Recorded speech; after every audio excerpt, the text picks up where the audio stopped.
This is a Chinese UCAV, the GJ-11 Sharp Sword. It has a large degree of autonomy, it is designed for attack and ISR, it has cooperative features, and it can operate from land and from carriers. And United States, they don't have anything like that. Not even close. Hi, welcome. I am Gas, and this is Millennium 7.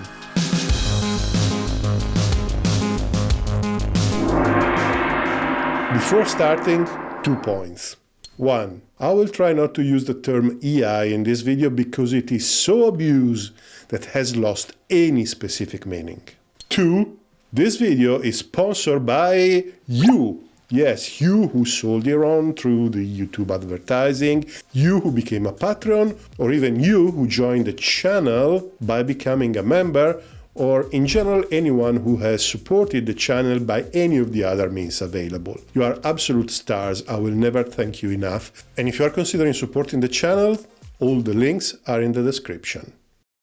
So, let me tell you a story. Once upon a time, in a land far, far away on the other side of the ocean from where I live, there were 2 programs for stealth autonomous drones, the X-45 and the X-47. The X-45 was built by Boeing on DARPA's commission, and it was a technology demonstrator. It flew from 2002 and 2006 with considerable success. For example, it demonstrated how it was possible for autonomous aircraft to collaborate. The 2 prototypes were capable of autonomously deciding which one was best placed for an attack. The X-47 was built by Northrop Grumman upon DARPA's and US Navy's requirements. It flew between 2011 and 2015, and its purpose was mind-boggling. Its purpose was to demonstrate how an autonomous drone could operate from an aircraft carrier. And the aircraft delivered. It demonstrated the capability of landing, operating and taking off from an actual carrier at sea, without interfering with the rest of the carrier wing. So, by 2015, the United States had conducted 2 very successful experimental UCAV programs, and nobody gave a crap about them ever after. Don't get me wrong, there is a lot of activity about unmanned aircraft and UCAVs ongoing in the United States, but this specific category of UCAVs, autonomous flying wings with a penetration and attack role, has been totally neglected. I mean, there is the secretive RQ-170 in operation, but it is just an ISR platform, and it is very difficult to figure out why there is no interest.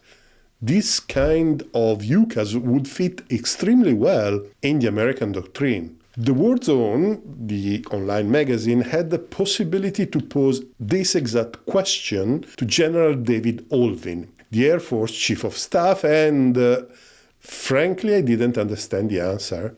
It sort of sounded like babbling to me. In China, on the contrary, this concept and this configuration has been developed to the point where it is on the verge of becoming fully operational. I'm obviously talking about the GJ-11 Lijian, which means sharp sword. The GJ-11 is an unmanned reconnaissance and attack aerial vehicle designed by the China Aviation Industry Corporation Shenyang Aircraft Design Institute and manufactured by the China Aviation Industry Corporation Hongdu Aviation Industry Group, which I know it is a mouthful, I won't mention this anymore. The project began in 2009 and the first flight happened in November 2013, at the time in an experimental configuration with dark, rather absorbing paint and the long pitot tube characteristic of all prototypes. It was presented to the public in the military parade of 2019.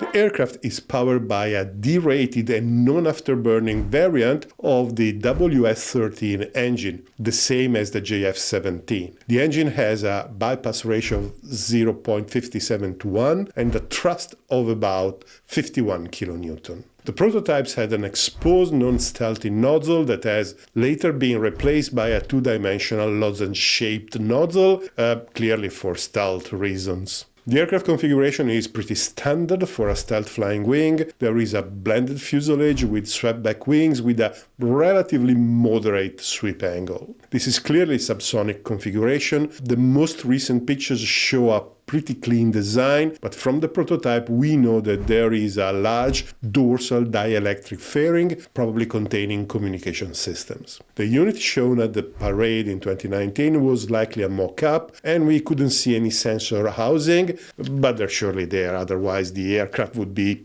useless. In fact, there is a curious slide that emerged on social media showing how the aircraft is using lidars and cameras to follow the ground crew gestures for taxiing or moving on a carrier deck. I think the MQ-25 does the same, but I'm not sure. The performance is clearly not in the public domain, at least not yet, but the estimates I could find converge toward a wingspan of 14 meters, a length of 10 meters, and a maximum takeoff weight of 10 tons with a maximum speed of 1,000 km per hour. And the latter, if true, likely means a cruise speed around 900 km per hour, that is 480 knots. The only range figure we have is a generic 4,000 kilometers, which I believe is the ferry range. In this case, the combat radius should be around 1,500 kilometers.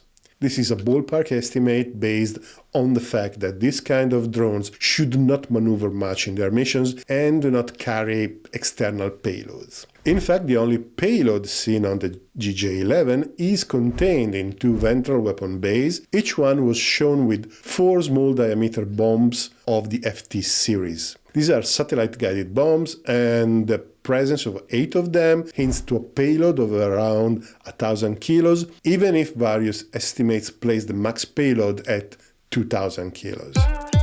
By the way, did you know that the Chinese have 5 families of guided munitions? The United States has basically Paveway and JDAMs. China has FT, LS, YZ, YL and TG series, all in service in various capacities. We often see the Chinese aircraft in the pictures that surface in the public domain with no weapons, or just air-to-air weapons or non-guided weapons. Many interpret this as under development, but nothing could be farther from the truth. There is in fact a well-developed ecosystem of guided weapons with different features, sensors and guidance that makes countering all of them quite a complex task. I find this a fascinating subject, at least for us Westerners, but it is for another time. Please let me know in the comments below what do you think about this subject, and let me know if you already knew this fact. After years of secretive development and testing, the GJ-11 has been seen flying more and more often. This is a clear sign that several units are flying and the beginning of the operational life should not be too far away. And if you don't trust the videos that surface on the Chinese internet because you believe they are accurately calibrated propaganda, well, we have official videos and satellite photos. There is an interesting video of the GJ-11 flying with a J-20 in a configuration potentially similar to the one envisioned for a loyal wingman like the CCA. Performance-wise, the J-20 is much superior to the GJ-11, and the GJ-11 was never seen with air-to-air weapons. However, the American CCA project is not producing aircraft with the same performance as the fighters it is supposed to operate with as well. Moreover, we have pictures of a dual-seater J-20, which is in testing now, whose role could be a guidance platform for drones. The second member of the crew could have the task of coordinating several drones flying with the aircraft. This seems to be a different path from the one taken by the United States with the loyal wingman, and it is difficult to say now what makes more sense. There are also satellite pictures of the drone at Malan Air Base, which is the Chinese drone town, where it seems, according to some analysts, that the aircraft are operating in couples. We know that the Chinese have worked a lot on swarming tactics and control, but for copters. It may well be that this technology is now percolating in the UCAV sector. However, the most interesting development is the adaptation of the drone for carrier use. This was already suspected since the mock-up shown in 2019 featured a two-wheel nose gear, which is necessary for carrier use because it fits the bar that engages in the catapult shuttle. More recently, a mock-up has been seen on the ground carrier model in Fujian, which is used for all sorts of tests, including aircraft taxiing and parking tests. A couple of GJ-11 have been spotted near the construction site of the Type 76 light carrier, the revolutionary amphibious assault ship that features a catapult, an electromagnetic catapult, and arrestor gears. They are probably mock-ups as well for testing, but this means that the Type 76, with its unique design, is expected to fly the GJ-11. And in these years we have seen many ship models and artists' impressions showing the GJ-11 as part of the carrier wing. Some sources, which I don't fully trust, are speaking of the initial production of the land-based variant, but I really can't confirm this. The only supporting evidence is the increased number of sightings of the aircraft in flight. So, it is abundantly clear that the GJ-11 is considered an extremely important aircraft, and the Chinese have invested a lot in this platform. And it only makes sense to have stealth attack platforms that could execute on a smaller scale the type of missions that the United States Air Force reserves to the B-2 or to the upcoming B-21. So, at the end of the day, what is the reason why the United States is not investing in anything comparable to the GJ-11? So, the Warzone is giving an answer to this question.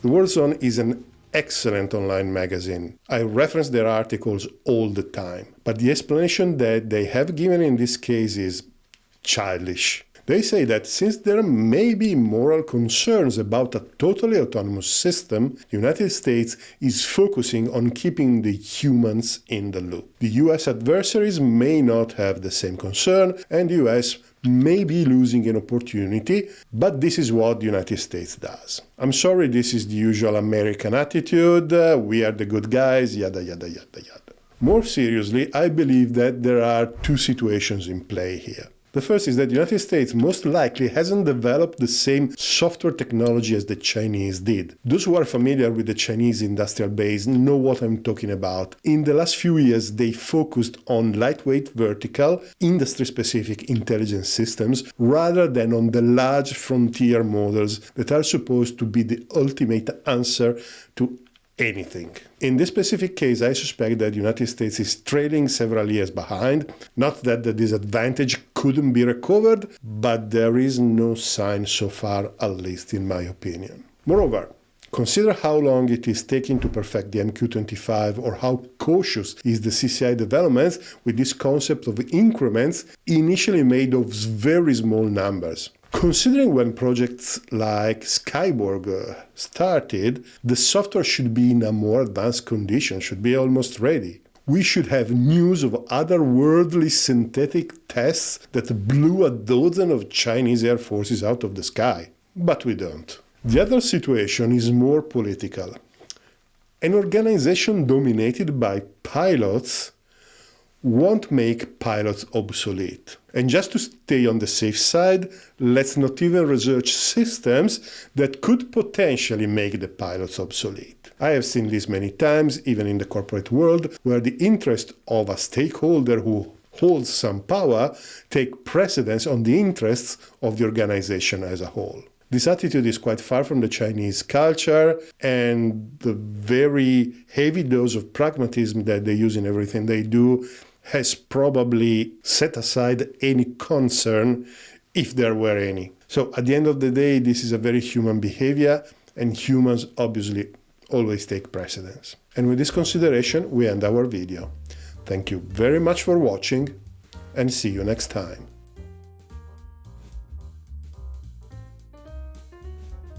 This is a ballpark estimate, ballpark